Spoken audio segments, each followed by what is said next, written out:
Spring 1943. American P-47. Thunderbolts cross into German airspace for the first time. Luftwaffe pilots see them coming.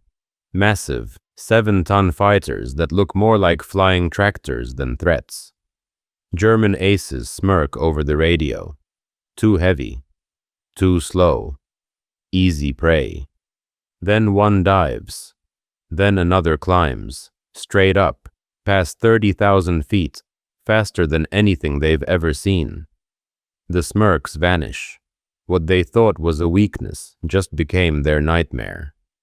Before we step deeper into this tale, I'd love to know where you're listening from today. Which corner of the world are you in? Share it in the comments. And now, let's begin our journey.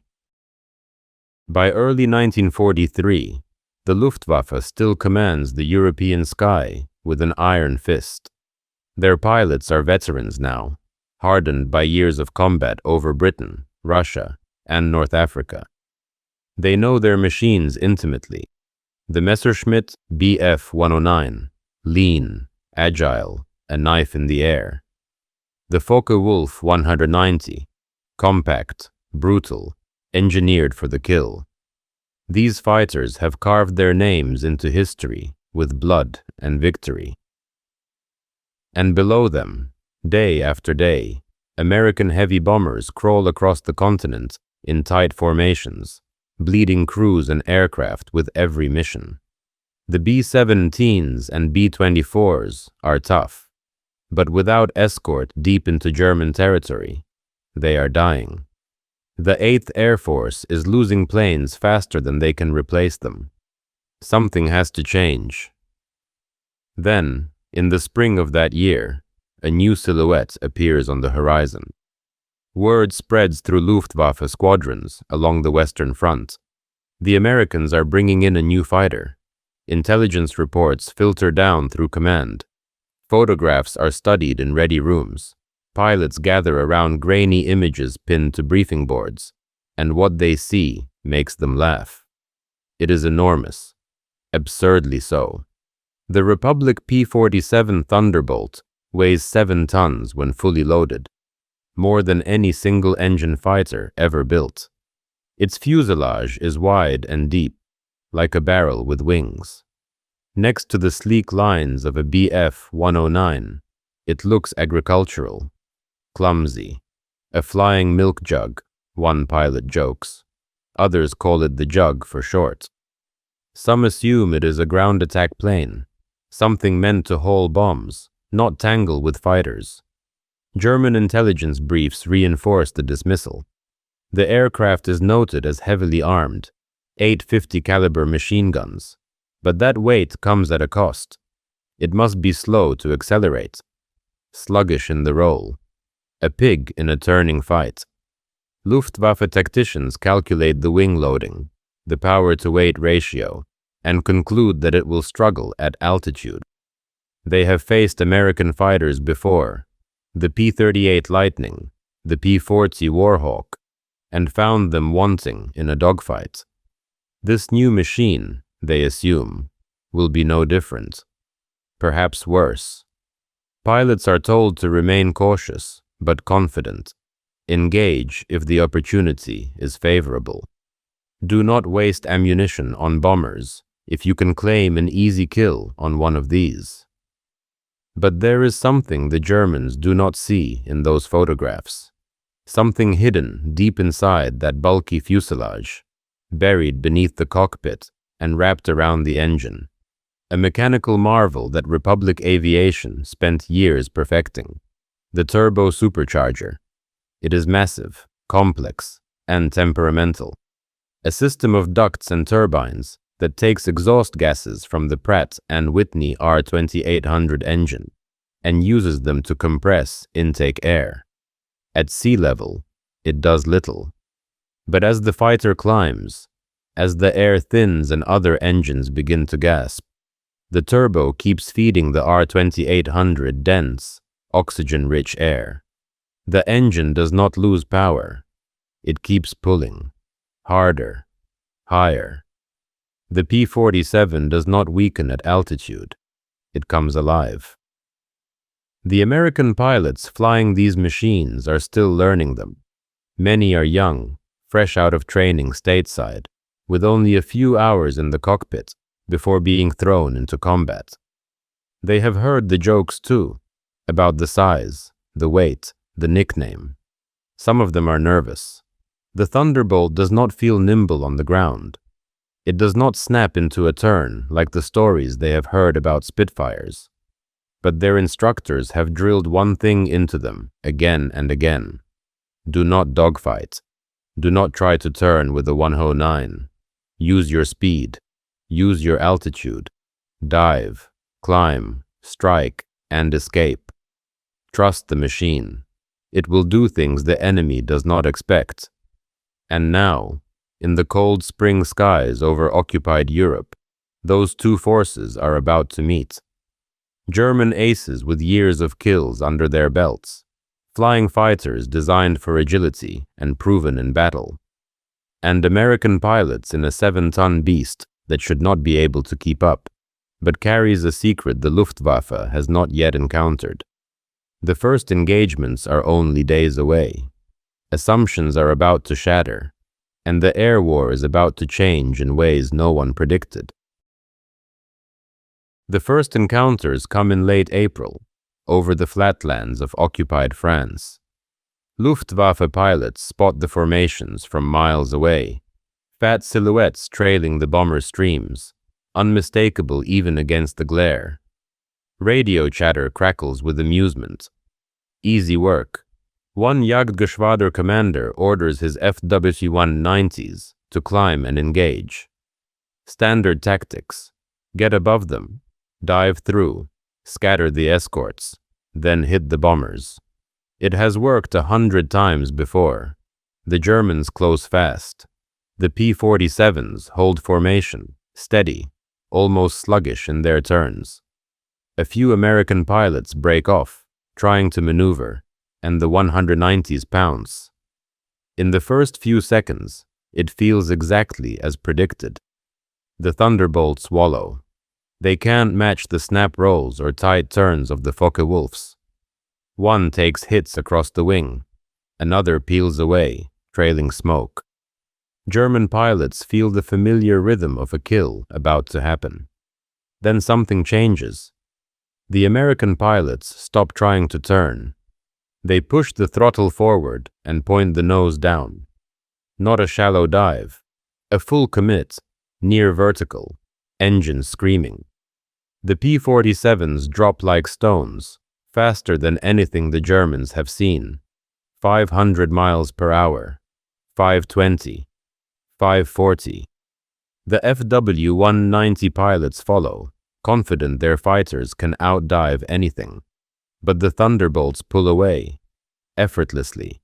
The distance opens. 100 yards, 200, gone. The Germans level out, frustrated, watching the Americans vanish into the haze below. But the P-47s don't stay down. They pull out of the dive, smooth, controlled, no flutter, no structural strain. And then they do something impossible. They climb. Not a shallow recovery climb. A full power ascent, nose high, clawing back toward altitude. And they do it fast. Faster than the 190s can follow. Faster than physics should allow for a 7-ton fighter. The turbo-supercharger is doing what it was designed to do. At 20,000 feet, where German engines begin to gasp, the P-47's Pratt and Whitney keeps gulping compressed air. The propeller bites hard into the thin atmosphere. The Thunderbolt accelerates upward, defying its own weight, as if the sky itself is pulling it higher. German pilots push their throttles to the stops, trying to keep pace. Their engines cough. Their climb rates drop. The P-47s keep rising. One FW-190 pilot, a veteran with 16 kills, tries to stay with the climbing Thunderbolt past 25,000 feet. His fighter shudders, losing speed, the controls going mushy. The American keeps climbing, 28,000, 30,000, 32, still accelerating. The German falls away, helpless, watching the enemy disappear into the sun. He radios back to base, voice tight with disbelief. They told us it was heavy. They told us it was slow. No one told us it could do that. Over the next 2 weeks, the reports multiply. Messerschmitt pilots describe P-47s outclimbing them above 25,000 feet. FW-190 pilots report being chased in dives and unable to shake pursuit. One Gruppe loses 3 aircraft in a single engagement, not because they were outmaneuvered, but because they couldn't escape. The Thunderbolts followed them down, stayed with them through the pullout, then followed them back up. Altitude, speed, power. Every advantage the Luftwaffe relied on, suddenly contested. German intelligence scrambles to revise assessments. They pull wreckage from crashed P-47s, study the turbo system, recalculate performance charts. The numbers don't lie. Above 20,000 feet, the Thunderbolt isn't just competitive, it's superior. The weight they mocked becomes an asset in dives. The mass adds momentum, pushes the aircraft faster than lighter fighters can safely go. The size they dismissed houses the turbo system that makes high-altitude dominance possible. Everything they assumed was a flaw is actually a feature. Luftwaffe squadron commanders begin changing tactics. New orders filter down. Avoid engaging P-47s above 20,000 feet unless you have numerical superiority. Do not attempt to outclimb them. Do not dive away unless you can reach ground level and stay low. If they commit to a dive, let them go. You won't catch them. If they climb, don't follow. You'll stall out first. But the orders feel like admissions of defeat. For 2 years, the Luftwaffe dictated the terms of every fight. Now, for the first time over occupied Europe, they're reacting, adjusting, retreating from altitudes they once owned. The psychological shift is subtle, but unmistakable. Confidence cracks. Respect creeps in. Then something harder to name, something closer to dread. American pilots, green and uncertain, just weeks before, start to trust their machines. They learn to use the Thunderbolt's strengths, speed, altitude, durability.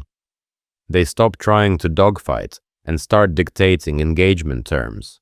Dive on a target, make one pass, climb back to safety. The Germans can't follow, can't punish the escape. The P-47 pilots rack up kills not through agility, but through physics. Energy management, vertical dominance.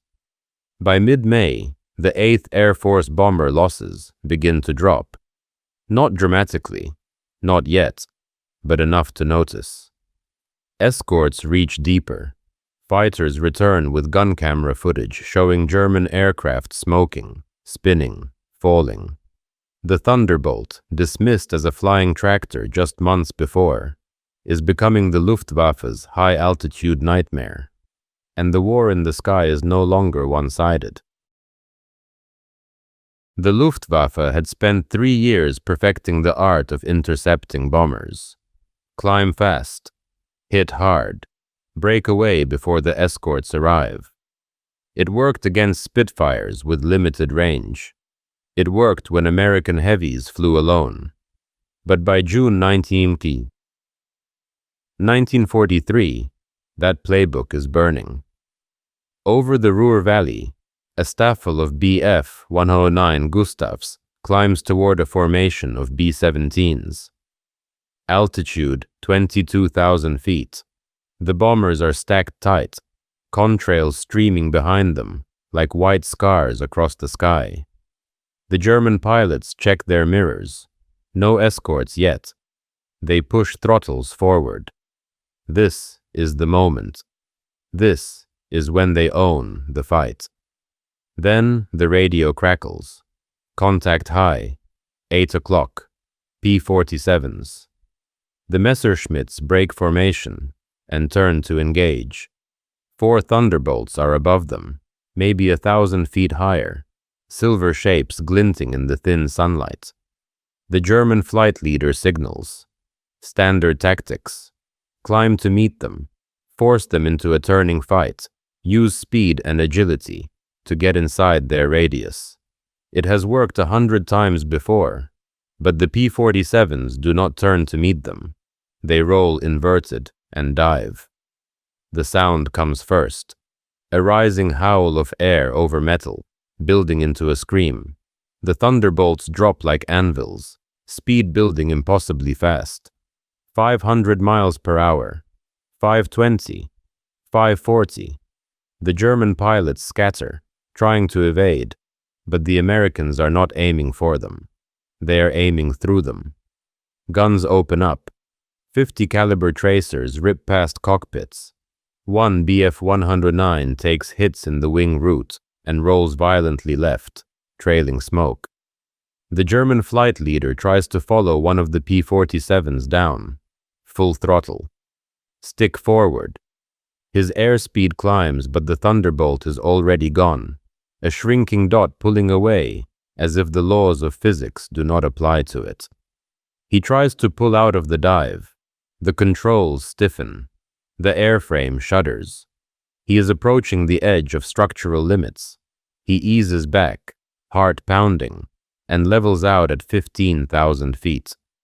Above him, the P-47s are already climbing again, not turning, not circling back for another pass. Climbing, straight up, full power.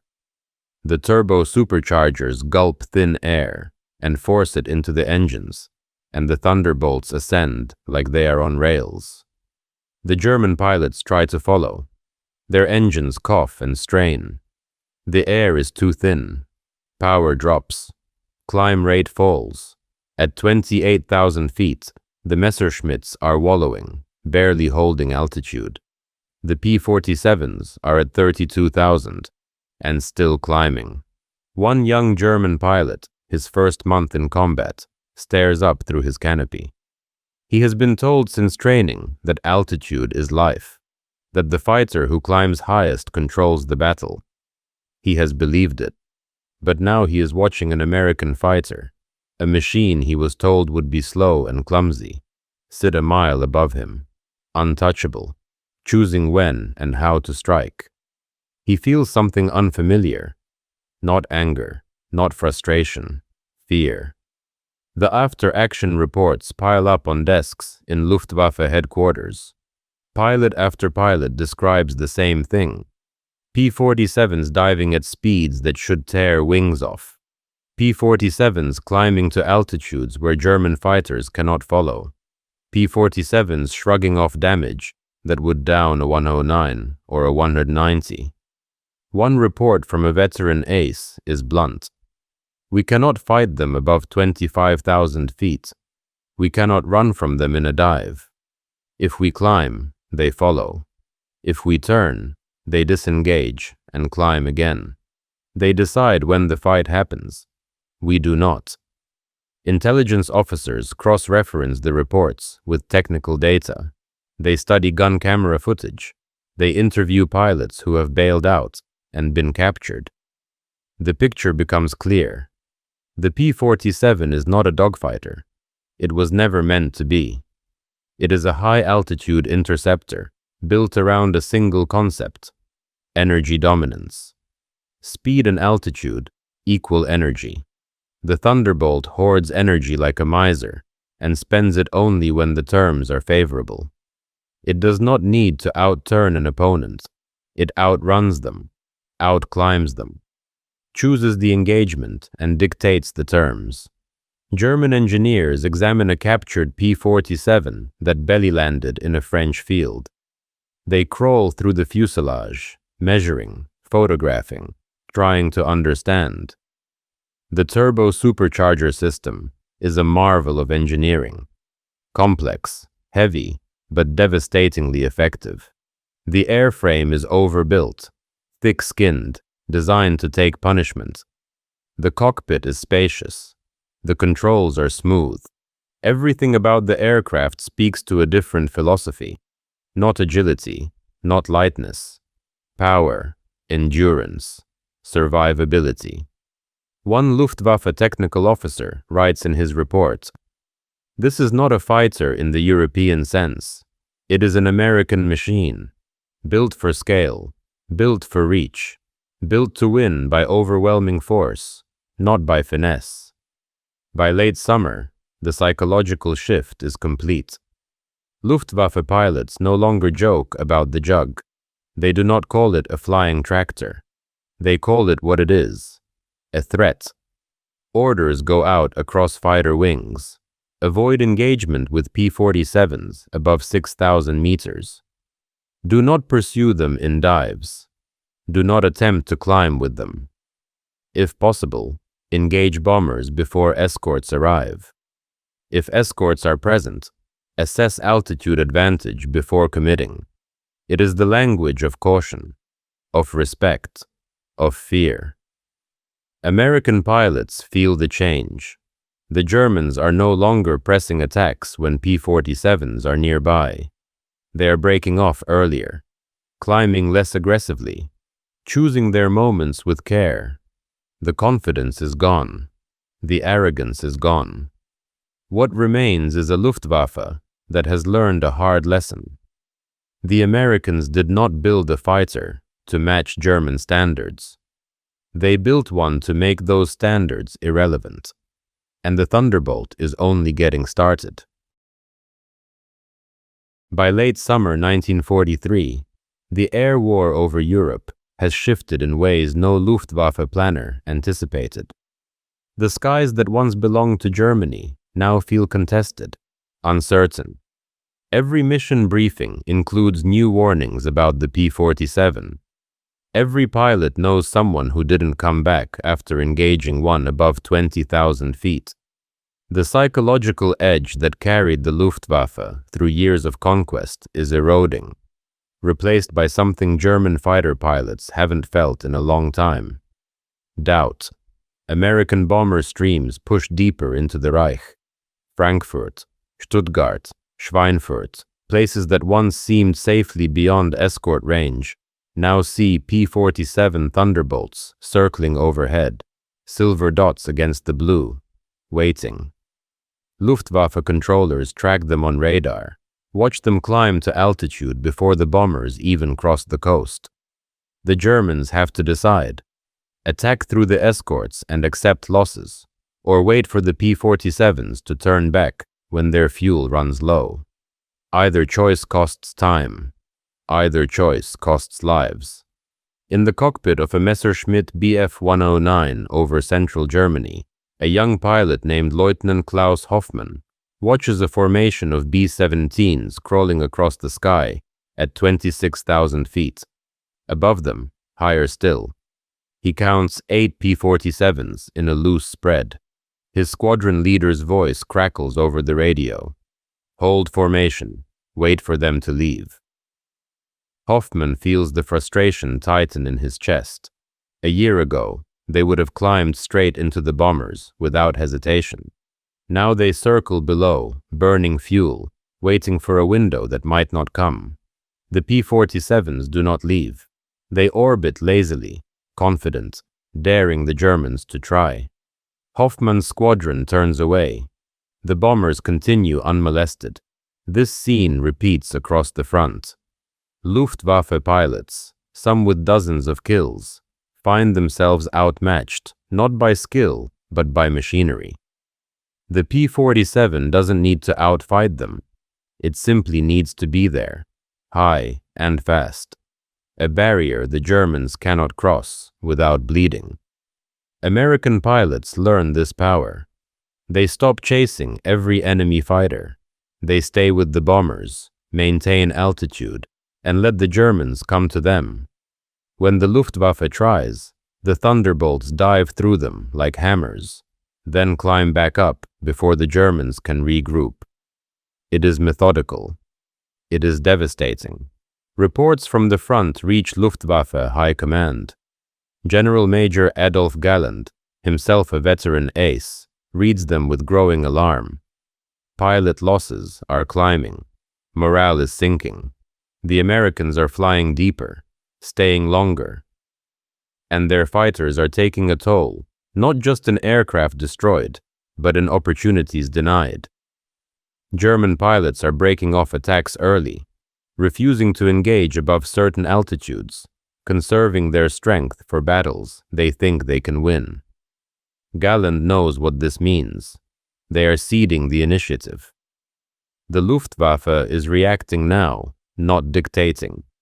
Interrogation reports from captured American pilots reveal more troubling details. The P-47 can absorb punishment that would down a Bf-109 or FW-190 in seconds. Pilots describe flying home with engine cylinders shot out, wings punctured, tail sections shredded. The radial engine keeps running. The airframe holds together. One American returned to base with over 200 bullet holes. He landed safely, climbed out, and flew again the next day. German pilots hear these stories and shake their heads. Their fighters are nimble, elegant, but fragile. A single cannon shell in the wrong place, and they are done. The Thunderbolt is built like a tank. It does not quit. By October, the tactical orders are explicit. Avoid combat with P-47s unless absolutely necessary. Engage bombers only when escorts are absent or low on fuel. Do not pursue diving P-47s under any circumstances. Do not attempt to outclimb them above 6,000 meters. These are not suggestions. They are survival doctrine. Veteran pilots follow them because they have seen what happens when you don't. New pilots follow them because they are told the stories. The psychological impact runs deeper than tactics. For years, Luftwaffe pilots believed in the superiority of their aircraft and their training. They had fought over Poland, France, Britain, Russia. They had won more often than they lost. Now, in their own skies, they are being beaten by a fighter they once mocked. The Americans are still learning, still making mistakes, but their machine compensates. It is faster where it matters, stronger where it counts. And there are more of them every week. American losses drop steadily. In the spring, bomber crews faced near certain death on deep raids. By autumn, they have a fighting chance. The P-47 is the reason. It does not win every engagement. It does not save every bomber. But it changes the equation. German fighters can no longer attack with impunity. They must calculate, hesitate, weigh the risk. And in that hesitation, the bombers get through. One German pilot, Oberleutnant Franz Stigler, writes in his diary after a mission over the Ruhr, "We used to hunt them, now we survive them." It is a simple sentence. It says everything. The Thunderbolt has not just entered the war, it has redefined it. The Luftwaffe is still dangerous, still capable, but it is no longer dominant. The Americans have brought a weapon that matches German skill with raw, relentless power, and the balance has shifted. The numbers told the story before the words ever could. By war's end, P-47 Thunderbolts flew more combat missions than any other American fighter in the European theater. Over 500,000 sorties, more than 3,700 enemy aircraft destroyed in air combat, thousands more shredded on the ground during strafing runs that turned German airfields into graveyards. But statistics never captured what it felt like to sit in a Messerschmitt cockpit and watch one climb away into the sun, untouchable, while your engine gasped for air that wasn't there. The Thunderbolt rewrote the rules. It didn't need to dogfight.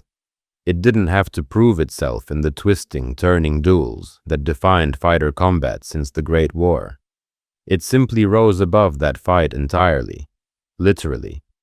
American pilots learned to think in 3 dimensions, to use altitude as both shield and weapon, to trust that 7 tons of American engineering would bring them home, even when the airframe looked like Swiss cheese. And it did. P-47s absorbed punishment that would have disintegrated lighter fighters. Pilots returned with cylinders shot out, wings punctured, tail sections shredded. Ground crews patched them up. They flew again the next morning. German pilots who survived the war carried the memory differently. In post-war interviews, Luftwaffe aces spoke of the Thunderbolt with something close to grudging admiration. Günther Rall, third highest scoring ace in history, admitted the P-47 forced them to abandon tactics that had worked for years. Johannes Steinhoff described it as the aircraft that made altitude their enemy instead of their advantage. They had owned the high ground over Europe. The Thunderbolt took it from them and never gave it back. The psychological weight mattered as much as the technical superiority. By 1944, young Luftwaffe pilots climbed into their cockpits knowing American escorts would be waiting, knowing they couldn't run, knowing the sky above 25,000 feet belonged to someone else now. That knowledge eroded confidence, made hands hesitate on the stick, turned aggressive hunters into cautious survivors. Morale bled away one mission at a time. Meanwhile, American bomber crews watched P-47s circling above them like guardian angels and felt something they hadn't felt in months: hope. The Thunderbolt's impact reached beyond individual battles. It enabled the strategic bombing campaign that crippled German industry. It allowed the 8th Air Force to strike deep into the Reich without prohibitive losses. It forced the Luftwaffe into a defensive war of attrition they couldn't win, burning through experienced pilots faster than training schools could replace them. Every mission the P-47 flew, every bomber formation it shepherded home, tightened the noose around Germany's war machine. Republic Aviation had built something unprecedented. Not the most elegant fighter, not the most maneuverable, but the most effective at the mission that mattered: control of the air at the altitudes where the war was won or lost. The massive radial engine, the complex turbo-supercharger system, the reinforced airframe that added tons of weight, every element the Germans mocked became the reason they lost. The P-47 proved that in modern warfare, raw power and engineering depth could trump agility and tradition. Captured Luftwaffe documents from late 1944 showed the shift in stark terms. Tactical manuals that once described aggressive interception techniques now focused on survival. How to avoid engagement, when to break off, how to recognize when the odds were hopeless. Training films warned new pilots about the Thunderbolt's capabilities in almost fearful terms. The aircraft that entered combat as a joke had become the benchmark against which German fighters were measured and found wanting. American pilots who flew the P-47 never forgot it. Decades later, at reunions and in memoirs, they spoke of the Thunderbolt with affection bordering on reverence. It wasn't graceful, it didn't dance through the sky, but it brought them through flak and fighters, through mechanical failures and impossible odds, and delivered them back to English airfields when nothing else could have. They trusted it with their lives, and it honored that trust mission after mission. The legacy extended beyond the war itself. The lessons learned from the P-47, that speed and altitude could dominate air combat, that durability mattered as much as agility, that proper engineering could overcome apparent disadvantages, shaped fighter design for generations. The emphasis on power, on energy tactics, on building aircraft that could absorb damage and keep fighting, all traced back to the Thunderbolt's success over Europe. In the end, the P-47 didn't just win battles. It changed how wars in the air were fought. It shattered assumptions about what a fighter should be, what it could do, how it should be used. The Luftwaffe learned that lesson at 30,000 feet, watching a 7-ton fighter climb past them like gravity was optional, like physics had chosen a side. They learned it in dives they couldn't follow, in attacks they couldn't counter, in skies they no longer controlled. The smirks from spring 1943 felt like ancient history. The Thunderbolt had spoken, and the air war would never be the same. The story of the P-47 Thunderbolt is a lesson written in contrails at 30,000 feet. It reminds us that war punishes assumptions, that what appears to be a fatal flaw can hide a devastating advantage.